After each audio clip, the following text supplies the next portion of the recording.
Hey, good day, friends. I hope you're doing well. I have a question for you today. Do you like to play games? How many of you like to play games? All right. Do you like to play games that make you think? Okay. Do you like to play games that require some strategy? Okay. What about games in which you have to outthink your opponents? Do you like to play games like that? Yeah, I have a few games I brought with me today that I know some of you like to play, and which require a bit of strategy sometimes and luck, but you have to think ahead a bit. Uno, I know many of you like to play Uno, Skippo, but a game that I grew up with and still play is called Dutch Blitz. That's right. And Dutch Blitz requires some strategy and speed and planning ahead a little bit and watching other people and what they're doing. And me and my parents, we would play Dutch Blitz for hours at night in the wintertime. And my mom, she was watching everybody who was playing, and she knew what cards were coming up. And she worked hard at winning a lot of Dutch Blitz games, very competitive. You know what? When you're playing games like Dutch Blitz or Uno or Skippo, sometimes you have to outthink people or outwit them, and there's a term that is used to outfox somebody. Have you ever heard that? To outfox someone basically means to outwit, to defeat, or maybe even deceive someone by being more clever and more cunning than they are. For instance, the old detective Sherlock Holmes, we could say that he outfoxed criminals from the comfort of his armchair. He was a thinker, and he thought through things, and he outfoxed them, just like playing Dutch Blitz. Thinking, using your mind. Now, the fox, as an animal, is a symbol for intelligence, for cunning and slyness. They are very intelligent animals. Did you ever see a fox? Did you ever pet a fox? I've seen some pet foxes, and I've held a little fox, but I've seen fox at the zoo and those, and I bet some of you have. So this fox is this symbol of a cunning predator, a thinking animal, intelligent, agile, and charming, which makes it possible for its small size to be a good hunter. You know, the Bible has some references to the fox. There's one verse in Nehemiah that's talking about when the Israelites were rebuilding the walls of Jerusalem.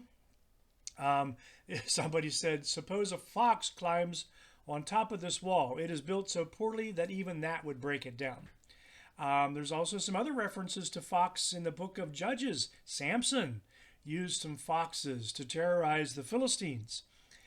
Jesus mentioned, well, he didn't really mention, yes, he did. He mentioned foxes in the New Testament in Luke chapter 13. He called somebody a fox. Well, let's read that. At the same time, some Pharisees came to Jesus, and they said to him, leave this place, go somewhere else.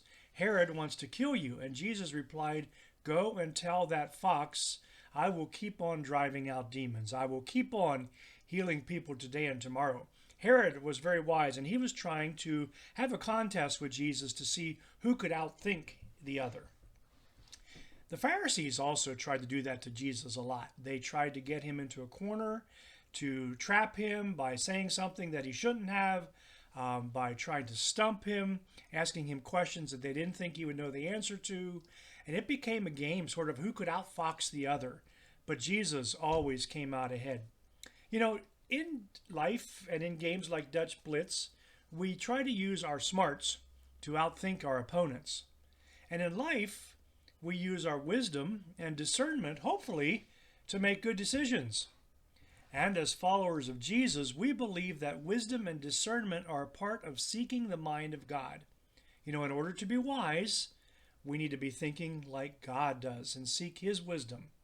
Matthew 10:16, Jesus says to his disciples, I am sending you out like sheep among wolves. So be as wise as serpents and as harmless as doves. Jesus is encouraging us to think through things, and be wise. Before we make a commitment or a decision, think through it. Ephesians chapter 5, the Apostle Paul says, be very careful how you live.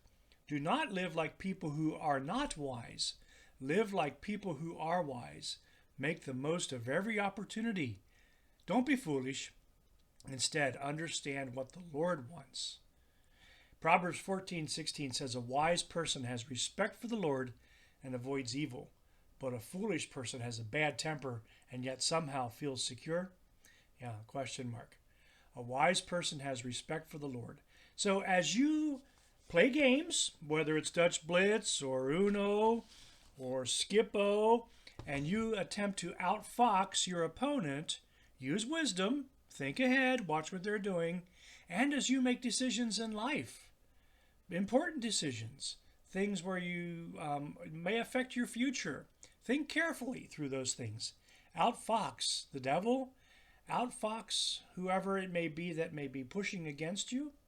Think through these things. Use the wisdom of God, just like Jesus encouraged us to do. Well, whatever you think through today, think through it well, and have a day filled with joy and a day filled with peace.